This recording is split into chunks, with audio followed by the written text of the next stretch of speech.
Welcome to Reformed Thinking. We're doing another deep dive today, looking at a few verses that you might read right past, but they contain some incredible insight into how God acts in history, the nature of humanity, and really the whole story of redemption. We're in Genesis 8, specifically verses 20 through 22. Right, and the scene is just, well, it's epic. The flood is over.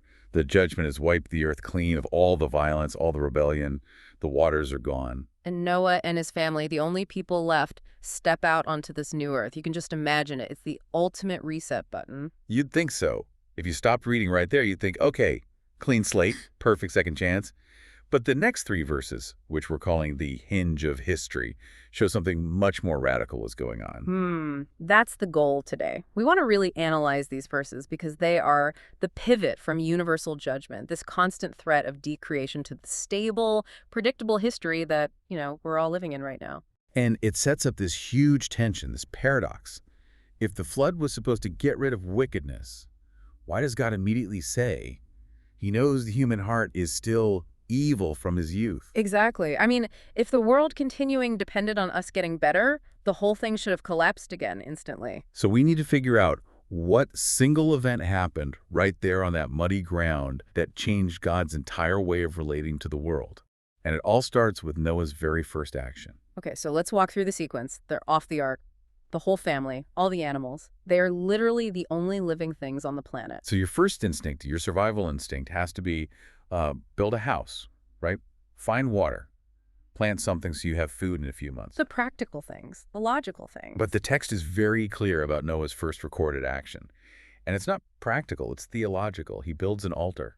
And that priority, that choice, it tells you everything about how Noah understands reality. By building that altar first, before a shelter, before a farm, he is making a huge statement. What's the statement? That the most important issue for this new humanity is their relationship with God. Not their physical safety, not their food supply. They were saved by an act of divine mercy. Right. Not because the ark was a great boat. Not at all. So to just get on with life and ignore the one who saved them would be, well, it would be the first act of apostasy in the new world. So he's immediately stepping into this role, almost like a priest for this new human race. He's the mediator. He knows there's still a huge gap between them, even though they were saved, and a holy God. A priestly act, yes. And it requires a very specific kind of worship. We have to look at what he actually offered. He takes from every clean animal and some of every clean bird. And offers them as burnt offerings. The Hebrew term is churlo. It is, and this was not just some minor ritual. This was incredibly costly. Let's talk about that cost, because I think we can just gloss over that. In the entire world, there are maybe 7 pairs of some of these clean animals. That's it. That's the entire global population. And he's taking one of every clean type. That's a significant cut into his breeding stock, into his future resources. This isn't a token gesture from a guy with a huge flock. Not even close. It's a massive investment in worship. It's a real sacrifice. And that high cost shows how serious this is. Noah is basically declaring total dependence on God and acknowledging a need for complete atonement before he does anything else. Before he even thinks about building a civilization. Exactly. And that specific offering, the shra, is key. The burnt offering. How is that different from, say, a peace offering or some of the others we see later in Leviticus? Well, the shra is unique. It's the only sacrifice where the entire animal, except for the hide, is completely consumed by the fire on the altar. So nothing is held back. The worshiper doesn't need part of it. The priest doesn't need part of it. Right. It all ascends in smoke to God. That's why it's called the whole burnt offering. It symbolizes total surrender, total consecration. It's a picture of the comprehensive nature of the atonement that's needed. So it's like Noah saying, everything we have belongs to God, and this substitute life has to be completely given up to satisfy his holiness, to turn away his wrath. That is precisely the theology behind it. By choosing the olah, Noah is seeking total propitiation. He doesn't just want a blessing. He needs God's anger at sin to be averted from this new earth. So atonement, fixing the relationship, comes before anything else. It's the foundation for the new world. It has to be. And this specific, costly act of worship sets the stage for God's reaction, which is immediate and, frankly, world-altering. All right, so Noah makes the offering, and now we get God's response. Genesis 8.21 says God smelled the pleasing aroma. And, that's such strange anthropomorphic language. It is. God smelling something. What does that phrase, reachnikish, actually mean here? It's a great question because that Hebrew phrase, reach nikyoch, it's not just descriptive, it's technical. It's a technical term from Israel's worship system that we see over and over again in Leviticus and So it's Numbers. like a formal designation for something. It is. The sources show it functions as a judicial declaration. It's God's official verdict on the sacrifice. It means the offering is acceptable, it is satisfying. So it's not about God having a literal nose and liking the smell of barbecue. No, it's God saying, this offering meets the standard. This substitutionary life, this act of total consecration is sufficient to cover the debt. The wrath that was due is diverted because of this sacrifice. It's his stamp of approval. And we see it here in Genesis 8, long before the law in the tabernacle. What does that tell us? It tells us the principle was already in place. The principle of mediated favor. That a holy God relates graciously to sinful people only through an acceptable substitutionary sacrifice. So the Mosaic law later on just formalizes and details a principle that was already at work from the very beginning of the New World. That's right. The need to approach God through a mediator and a sacrifice is consistent all the way through redemptive history. But let's stay with that idea of smell for a second. Even if it's technical, the Bible uses physical language for a reason. Why that sense? Why not God saw the pleasing sacrifice or heard the pleasing prayer? Well, think about an aroma. A smell is immediate. It's pervasive. It fills the entire space. When you burn incense or cook a satisfying meal, the aroma communicates a kind of holistic acceptance. It's not a cold, detached approval. It's all-encompassing. Yes.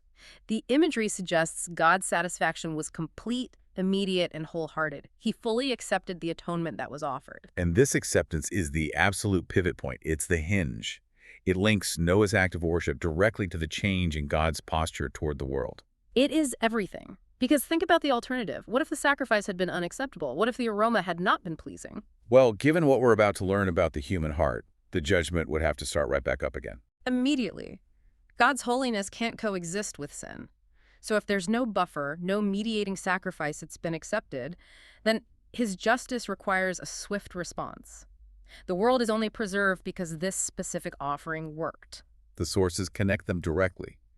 The accepted sacrifice and the gracious resolve. That aroma is what allows the story to shift from judgment to preservation. Right. The world is saved not because humanity changed, but because a payment was made that satisfied God's holiness. And this leads us right into that shocking look inside the mind of God. Yeah, this next part is just astounding. The text says God said in his heart, we're getting access to God's inner thoughts, his divine deliberation. And this is where the tension just becomes incredible. Right. God accepts the sacrifice, and then he explains why he won't destroy the world again. And his reason is the exact same reason he destroyed it in the first place. It's a stunning paradox. Let's just put the two diagnoses side by side. Before the flood, in Genesis 6.5, God saw that every intention of the thoughts of his heart was only evil continually. And that led to decreation, the flood. Now, after the flood, after the reset, God says in Genesis 8.21, I will never again curse the ground because of man, for the intention of man's heart is evil from his youth. The diagnosis is identical. The cosmic washing didn't change the human heart one bit. Not one bit. The flood was like a form of cosmic surgery. It cut out the cancer of violence that had filled the earth. But the sources are so clear.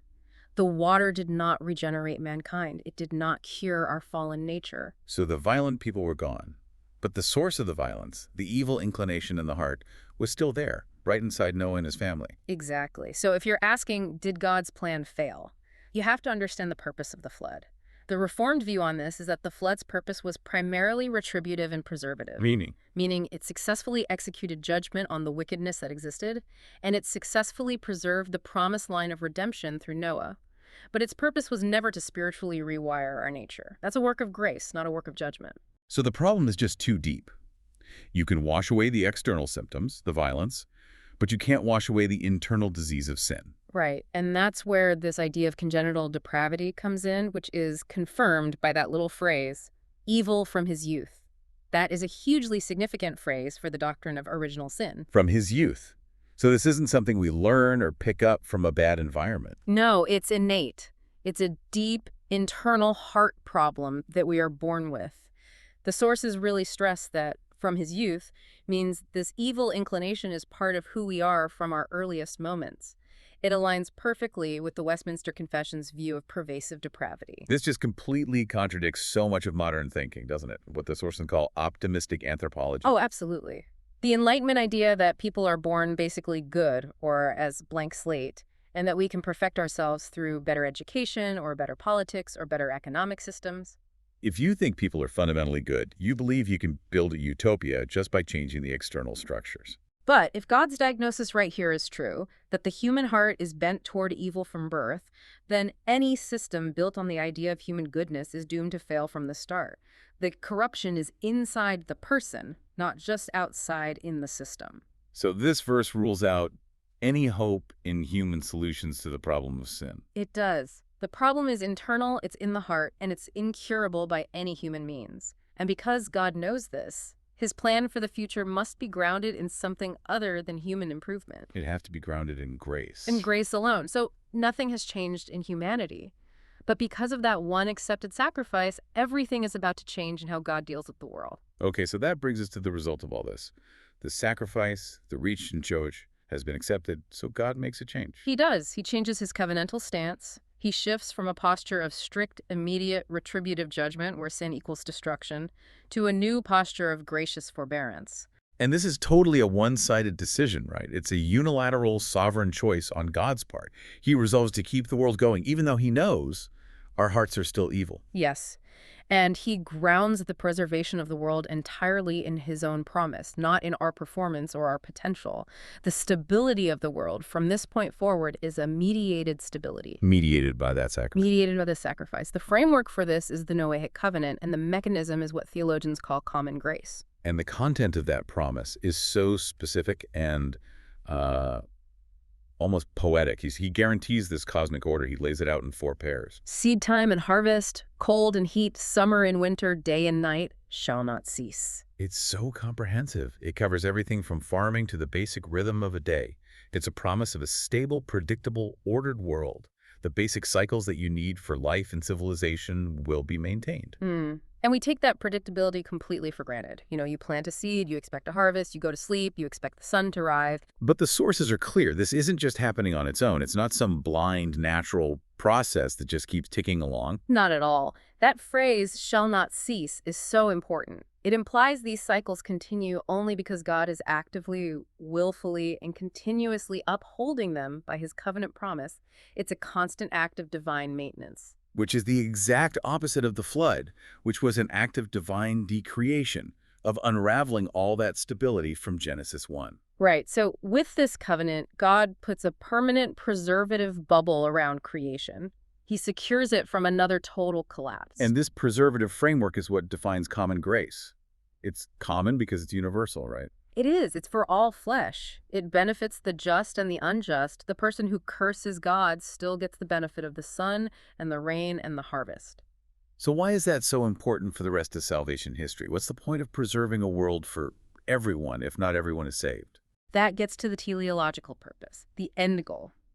By holding back the chaos, by guaranteeing stable seasons and predictable laws of physics, God creates a stable stage, an arena. An arena for what? For the entire rest of the biblical story to unfold. Without common grace, there's no civilization. There's no time for the law to be given to Moses. There's no kingdom for David. And crucially, there's no stable world for the Messiah to be born into. So the preservation of the physical cosmos is all pointed toward the incarnation. God keeps history going long enough for Christ to come. That's it. We have to remember that a stable world is a gift. It's not a right. Common grace holds back the full, immediate consequences of our sin so that redemptive history can run its course. Without God's forbearance, guaranteed by Noah's sacrifice, history would have ended long ago. So the physical security of our world exists for the sake of God's spiritual mission. Let's think about that for a second. The implications of living in a world upheld by this divine promise. If the stability of the weather, the cycles of agriculture, all rest on this ancient covenant, how should that change how we think about our daily lives? Well, it certainly provides a foundation for everything we do. It means that the ultimate backstop for cosmic stability is God's word, not just natural law. Right, which doesn't mean science is invalid, of course. But it subordinates the natural processes to the divine will, We can rely on the seasons because God promised to uphold them, not because they are some independent, blind force. So if a harvest fails in one place, it's not the covenant failing. It might be a localized judgment or a consequence of our own actions. But the underlying guarantee that seed time and harvest as a system will continue, that remains. Yes, the promise is that the system shall not cease, the framework holds. And that stability is this daily, visible mercy. Every sunrise is a reminder that we live in a world preserved by grace. And this provides a basis for all human culture, doesn't it? Art, science, government, even when done by unredeemed people. They can do those things because God is guaranteeing the physical and environmental stability they need. That is the function of common grace. It allows non-believers to discover mathematics or compose music or grow food. God restrains the full effects of sin and preserves the structures necessary for a functioning society. And why? So the gospel can be preached. So the gospel can be preached. The entire stage of history is upheld by grace for the purpose of salvation. So this whole deep dive, it really forces you into a position of, well, radical realism about ourselves and just immense gratitude toward God. The world keeps going. We have seasons, we have stability, we can plan our lives. And it's not because we got our act together after the flood. Yeah. It's because an acceptable sacrifice was offered. And that allowed God to sustain the world by his grace alone. And that brings us to the final beautiful connection. The way Noah's altar was a type, a pointer to its ultimate fulfillment. In Christ. In Christ. The New Testament writers knew this. They pick up the exact same imagery of the riches nichoj, that pleasing aroma, and they apply it directly to Jesus. Where do we see that most clearly? Ephesians 5, verse 2. It says that Christ gave himself up for us a fragrant offering and sacrifice to God. That's not accidental language. Paul is deliberately echoing Genesis 8 and the sacrificial system. So Christ's death is the one perfect, permanently acceptable offering. The true reach mikshoj. Yes, the one that truly and eternally satisfied God's holiness. It's the propitiation that Noah's sacrifice could only foreshadow. Noah's offering secured temporal stability. It was like a stay of execution for the physical world, guaranteeing the stage for history. And Christ's sacrifice secures eternal salvation for his people. Do you see the parallel? The temporary preservation of the cosmos is tied to an accepted sacrifice, and our eternal redemption is tied to the ultimate perfect sacrifice. Noah set the pattern. Sinful people need a mediator and a sacrifice to be preserved.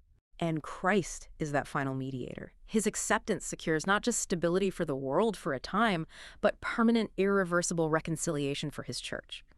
We live right now in a world that is preserved and ordered for the sake of the gospel mission, and that preservation is guaranteed by a sacrifice that has already been accepted. So for you listening, here's the thought to leave with. If every sunrise, every predictable season, the very stability of the ground under your feet is a covenant mercy, if it was secured not by your goodness, but by a sacrifice that points to Christ, what does that compel you to do? Knowing that you are living on a stage that God is holding together by grace, specifically so that redemption could unfold, what does it really mean for us to respond with that same total consecration, to present our own lives as living sacrifices, as Paul says in Romans 12? If God maintains the stability of the entire universe for the sake of the gospel, how should that purpose reorient our own daily priorities, knowing that our security, both for today and for eternity, rests entirely on an offering far more costly than Noah's?